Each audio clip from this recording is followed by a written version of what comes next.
is the U.S. actually willing to risk the loss of Musharraf? And where is public opinion on Musharraf's relationship to the Americans?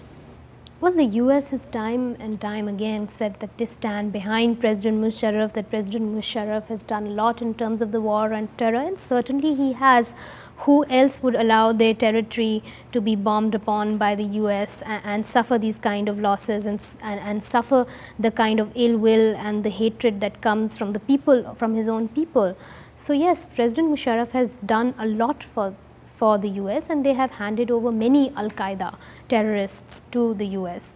So the US does stand behind him to an extent. Whether they can see a Pakistan without Musharraf or not is something that we do not know. The Assistant Secretary of State, Richard Boucher, was in Pakistan, and he met with all opposition party leaders in Pakistan to talk to them about free and fair elections, and he also met the election commissioner, which is very significant that he actually did take out the time to meet the election commissioner and address some of the grievances that opposition parties had with the way the elections were being handled.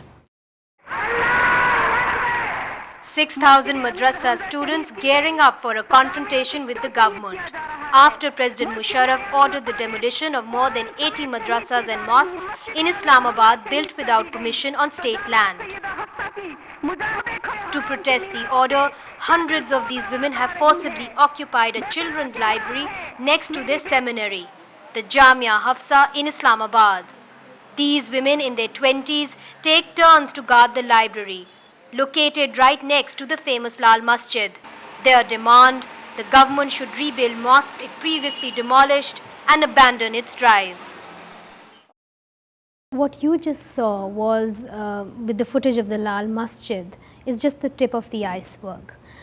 These women, I do not think that they are interested in creating trouble.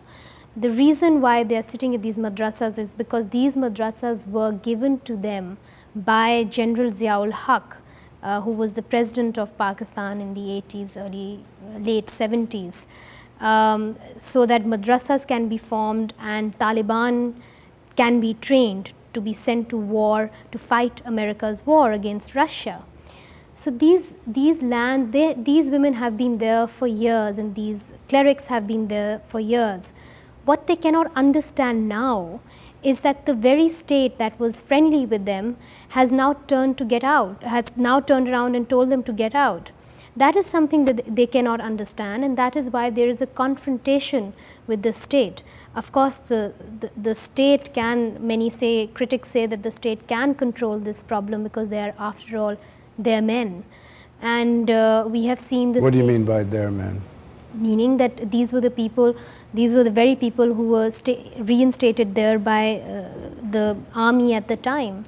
I mean, we still have army rule right now. We have the same people in government. And this is sections of the army that have traditionally been quite sympathetic to the Islamists. The whole army. President Musharraf at that time was very high up when General Zia was in power. In fact, he was going to be named military secretary, and that did not happen. All of them are responsible for bringing the Taliban into power, including the Americans. So this is really your old friend has become now an enemy, and the friend doesn't know how to react to that. What we have seen in other areas apart from Islamabad, and in Islamabad really a lot of people say that it's a media gimmick to deflect attention from the judicial crisis. If I'm understanding it at all correctly, there seems to be three very major contending forces in a broad way. The more secular movement for a more modern democratic form of Pakistan, Islamist vision at its extreme for a Pakistani Islamist state with Sharia law, and then Musharraf representing the interests of the army, the elite, its alliance with the Americans, its interest in Afghanistan, and so on. Is this more or less the way one should understand it? And then how does this play out as we head towards the elections? More or less, but as you said, Pakistan is a very complicated country. But you said it wasn't. Well, in the sense, let me put it simply to you now. Let me make it less complex. The army has always had interests in Islamic jihadi movements, because why the army is in power in Pakistan today is because on the pretext of Kashmir. On the pretext of Kashmir, the army bags in a large part of the budget of Pakistan. That is why the army is considered irreplaceable, irremovable, something that we will have to live with the might of the army simply because there is that Kashmir hanging on Pakistan's head, that threat. President Musharraf has always been very dedicated to the cause of Kashmir, right from the very beginning.